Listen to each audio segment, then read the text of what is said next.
Meus irmãos, Pai do Senhor Jesus, amém? Um bom dia a todos.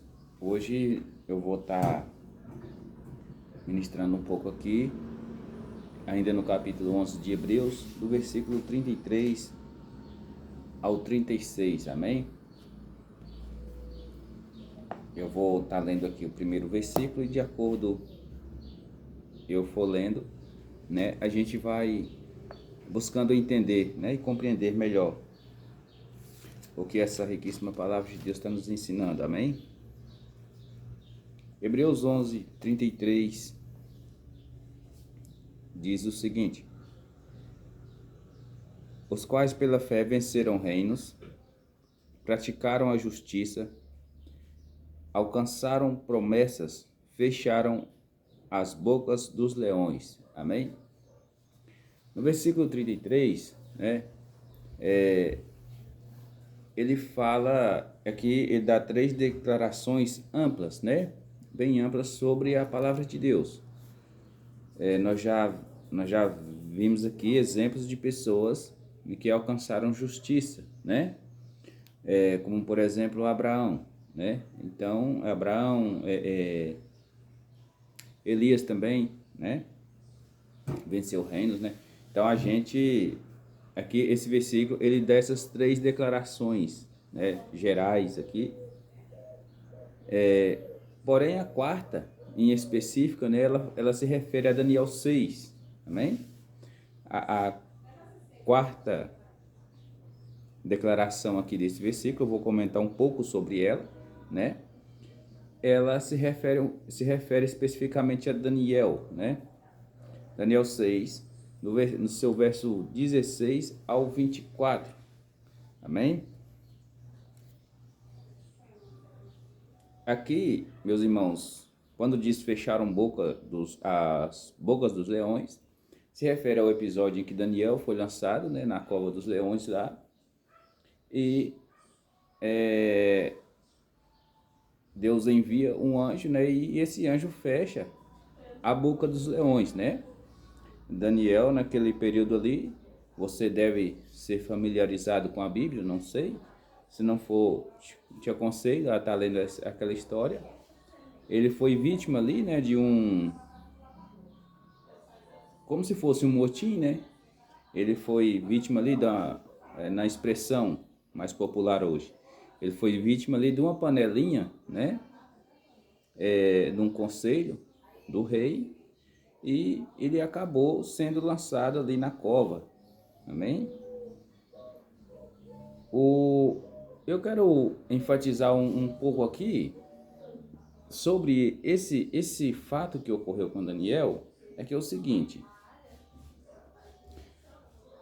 um dos maiores motivos para você manter sua comunhão com Deus, se você crê realmente, né, em Deus, se você crê realmente nesse método de Jesus sobre salvação, se você realmente tem essa consciência disso, essa convicção, é um fato interessante, que ocorre até hoje. Por exemplo, nós sabemos que todo segmento religioso tem um clero, né? E hoje, pela falta de discernimento de espíritos, né? De muitos líderes evangélicos, pela falta de discernimento de espírito, pela falta até de comunhão com Deus, né? Porque de acordo a pessoa vai crescendo, cresce também a soberba, né? E Deus não opera na soberba. O que acontece? Hoje as pessoas, elas, até mesmo os pregadores, muitos deles, não estou dizendo todos, mas a maioria dos pregadores hoje, infelizmente, eles não têm discernimento da pessoa que foi realmente convertida por Deus, né? Das que não foram. Por que eu digo isso? Porque eu fui convertido por Jesus Cristo, né? Não por um pastor ou uma pregação na alguma igreja desse tipo. Não, foi Jesus que me converteu, né? E, e quando ali no início da conversão, no novo nascimento, surgem várias dúvidas, muitas dúvidas, né? E a gente procura buscar essas dúvidas, tirar essas dúvidas com as pessoas que estão ali na frente, né? E geralmente, se você estiver num ambiente que a pessoa não tenha discernimento espiritual, ela vai começar a achar que você está dando trabalho, né? Por quê? Porque você está questionando algumas coisas ali que você está vendo pelo simples fato de querer saber. Pelo simples fato de querer saber. Então, elas vão começar, ali vai haver aquele conselho, com certeza, para eles decidirem o que é que vão fazer com você. Igual fez com Daniel ali. Amém? É bem semelhante, né? E o que é a cova do leão hoje? Hoje a cova do leão ali de modo simbólico é jogar o camarada para fora, né? Tirar a pessoa, em alguns casos, algumas religiões falam até em excomungar a pessoa. Amém? E então trabalha com esse ponto do tripé que é o medo, né? Porque se você procurar, se você for um crente atento às coisas, você vai ver que existe um tripé dentro das religiões, não tem como não existir esse tripé, e um deles é o medo, né? Então muitas pessoas trabalham com o medo, né? O medo, a culpa, né? Por aí vai. Então, o problema é que eles não entendem, eles não sabem, né? Porque Deus, o Deus que te converteu, o Deus que te salvou, ele vai te mostrar essa reunião que eles estão fazendo. Entende?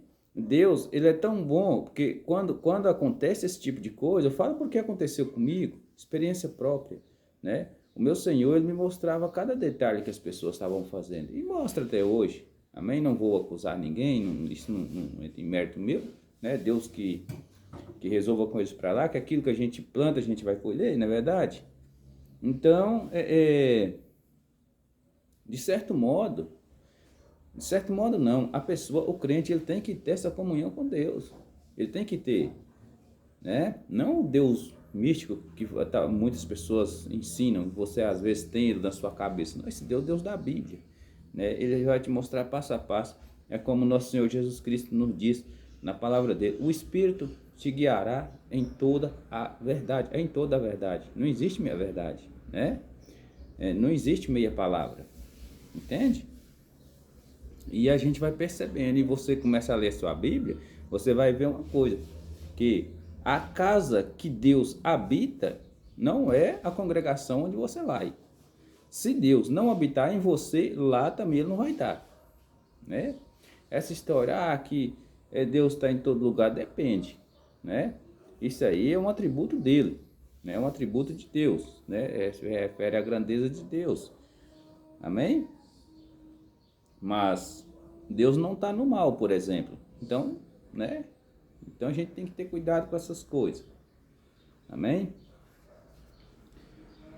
Seguindo aqui, no versículo 34, né? A palavra do Senhor diz o seguinte: apagaram a força do fogo, né? Escaparam do fio da espada, né? Da fraqueza tiraram forças. Na batalha se esforçaram, puseram em fugida os exércitos dos estranhos. Amém? Essa passagem, apagaram a força do fogo aqui, também é uma referência, né, especial aos 3 amigos de Daniel. Amém? Sadraque, Mesaque e Abednego. Nós também já sabemos de cor e salteado essa história. Creio que você também a saiba, ou já pelo menos ouviu falar dos 3 jovens que não se curvaram diante do sistema, por isso foram jogados na fornalha de fogo. Amém? O Sadraque, Mesaque e Abednego, né?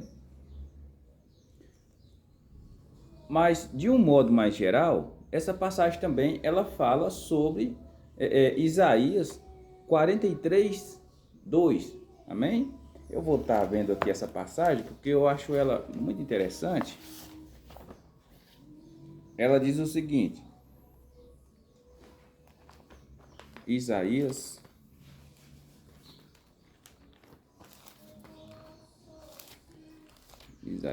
43. Quando passares pelas águas, estarei contigo, e quando pelos rios, eles não te submergirão. Quando passares pelo fogo, não te queimarás, nem a chama arderá em ti. Amém? Aqui é claro uma profecia e ela se cumpriu, né? Em Sadraque, Mesaque e Abidnego, aqui em Daniel 4, amém? Deixa eu ver aqui, não, Daniel 3, né? Daniel 3, perdão, eu errei aqui. Daniel 3, 23 ao 27, foram lançados na fornalha ardente, amém? E aqui, meus irmãos, a gente vê também outro ponto, né, muito interessante e é da gente observar, né, que a pessoa que se curva hoje está comum os líderes, muitos líderes religiosos aí, eles se curvam a essa imagem, né, da besta que é o sistema mundano, né? O sistema, infelizmente, nós quando lemos um pouco a Bíblia, se você começar a entender um pouco a palavra de Deus, pelo menos o mínimo, você vai entender uma coisa, que quando a Bíblia fala que o mundo jaz no maligno, você vai entender que o Estado ele é satânico, né? Ele mata mais pessoas do que todas as organizações criminosas, mais do que todas as organizações criminosas, entende? Então, o Estado ele não quer te ver bem. Amém? Quando fala do o mundo jaz no maligno, é o mundo como um todo. Amém? O mundo jaz no maligno. Então, as pessoas que aderem, os líderes que aderem e que se curvam diante desse sistema, né? Eles são sim selados pela besta, né? Do Apocalipse ali, o Satanás. Eles se curvam diante a Satanás, eles adoram o Satanás. Amém? São muitos, são muitos. Eu falo isso sem medo de errar, porque isso é uma verdade bíblica. Isso acontece desde a antiguidade. Amém? Isso acontece desde a antiguidade.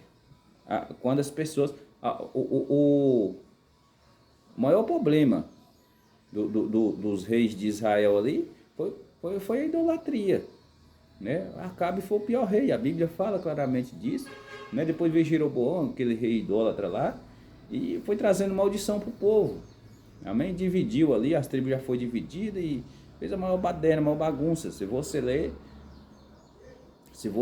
o Antigo Testamento ali, os profetas, os reis, você vai entender que quando o homem se curva a esse sistema maligno, né, que é a idolatria, que tem as suas raízes no inferno, automaticamente a pessoa está adorando a Satanás e ele vai levar a quem estiver adorando ali junto com ele também, vai acabar indo no bolo, né? Porque um cego que anda atrás do outro cego vai cair os dois no barranco. Foi Jesus quem disse, né? Não foi eu. Amém?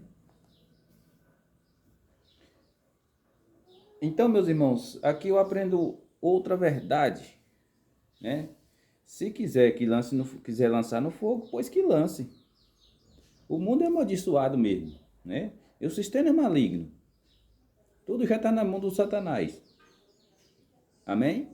E você vai fazer o quê? Se o cara chegar para você e falar, ou você se curva, ou você vai morrer.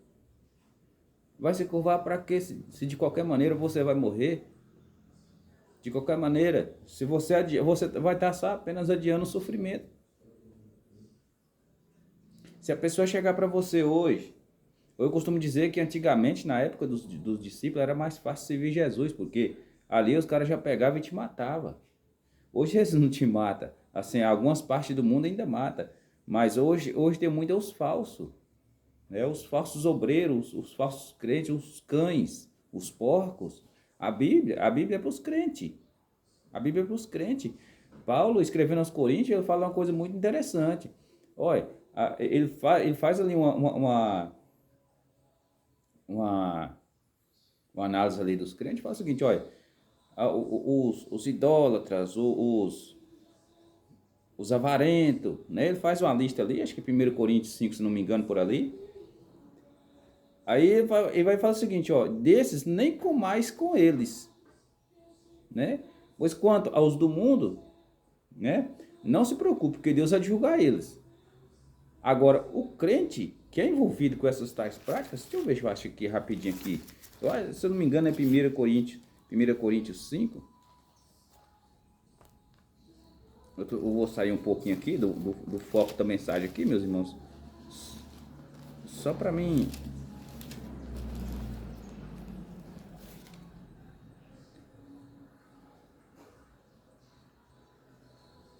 1 Coríntios 5, no versículo 11. Mas agora vos escrevi, não vos associeis com aquele que, dizendo-se irmão, for devasso, avarento, idólatra, maldizente, beberrão, ladrão, né? Com o tal, nem ainda comais. Amém? Isso aqui está dizendo ao que se diz irmão e entra e se encaixa aqui, ó. O cara que se diz irmão, nós somos irmão em Jesus, é irmão em Jesus, mas se ele tiver uma qualidadezinha dessa aqui, a palavra de Deus fala para você nem comer com ele. Amém? Ó, porque que tenho eu em julgar também os que estão de fora? Os que estão de fora são as pessoas que não são convertidas. Não julgai vós os que estão, não julgai vós os que estão dentro, né? Mas Deus julga os que estão de fora. Tirai, pois, dentre vós esse iníquo, né? O camarada que comete a iniquidade, a Bíblia dá essa ordem expressa, até para tirar do meio da gente. Agora, se por acaso a congregação ali não quiser tirar, porque às vezes o cara tem uma contribuição muito boa, né? Aí você larga isso para lá, né? Deixa isso para lá, né? Se afasta, né? Se afasta deles, não vai fazer diferença na sua vida. Não vai fazer diferença, não vai acrescentar em nada para você. No máximo você vai ficar com raiva, você pode estar um maior problema de saúde para você ainda. Você começar a passar raiva com esse tipo de gente, amém? Meus irmãos, o autor aos Hebreus aqui,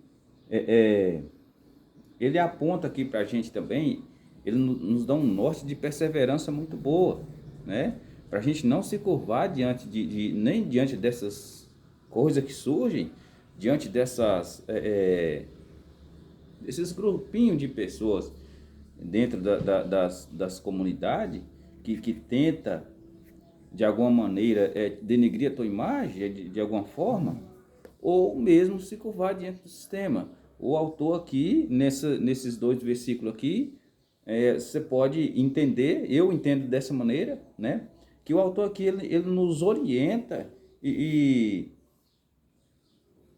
ele aponta para a gente, como se ele estivesse apontando para nós, olha, a sua perseverança tem que ser maior do que isso aí, né? A tua perseverança, a tua convicção, ele tem que ser maior do que isso aí. Maior do que fechar a boca de leão, maior do que ser jogado dentro do fogo, né? Então a gente tem que buscar ter. Se você não tem essa fé, você tem que buscar ter. Porque eu pelo menos, para dizer para você, meu irmão, e eu, se fosse para mim passar por qualquer um problema desse aqui, hoje eu passava tranquilo. Eu passava tranquilo, não esquenta a cabeça não, né? Mas, e se não for, para passar também, que Deus, né? Que Deus continue nos abençoando aí. Enquanto Ele estiver abençoando, nós estiver aí, né? Da fraqueza tiraram força, meus irmãos. Aqui ele se refere particularmente a Sansão, né? Quando ele recuperou a sua força ali, em Juízes 16, no 28 ao 31, que está relatado lá essa história, né? Também, a gente pode, de um modo mais geral, mais abrangente, você pode também entender, você pode entender também que quando fala da fraqueza tiraram forças, né? Um momento de fraqueza que você está passando aí, que você possa ser ajudado por Deus, amém? Que Ele venha poder estar te ajudando, te capacitando aí para você se fortalecer na fé, de alguma maneira aí, Ele poder estar te ajudando. Daí da fraqueza você vai tirar força, né? O Paulo, ele escreve o seguinte, que quando ele está fraco, aí é que ele está forte, né? Então a gente vê que a matemática de Deus, ela é um pouco diferente da nossa, tá bem? Verso 35 e 36. As mulheres receberam pela ressurreição dos seus mortos. Uns foram torturados, não aceitando o seu livramento para alcançarem uma melhor ressurreição. E outros experimentaram as escarneações até cadeias e prisões. O que aqui nós temos aqui nós temos também uma bela referência aqui as mulheres receberam seus mortos de volta à vida, né? Por meio de Elias e Eliseu, né? 1 Reis 17, do 21 ao 24, e 2 Reis 4, do 35 ao 37, né?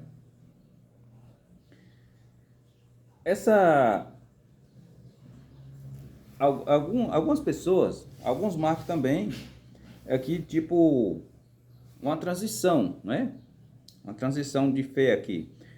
A fé, ela não traz sempre a libertação, né? Como diz, assim, como o leitor da carta aqui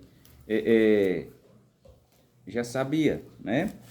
Porque aqui em Daniel 3,18, deixa eu ver se eu acho aqui rapidinho, Daniel 3,18, aqui nós veremos, e eu vou explicar isso para vocês, porque a fé, ela não traz uma libertação completa. Daniel 3,18 diz o seguinte: e se não fica sabendo, ó rei, que não serviremos a teus deuses, nem adoraremos a estátua de ouro que levantaste. Amém? Aqui é o episódio de Sadraque, Mesaque e Abednego, né? Então, como assim a fé não traz sempre a libertação se nós somos justificados pela fé, né?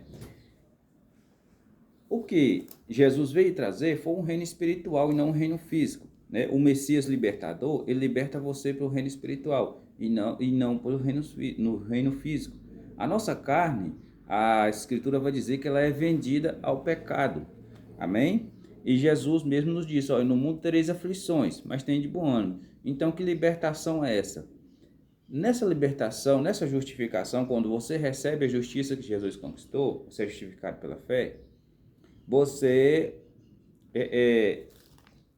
isso acontece para a salvação eterna, né?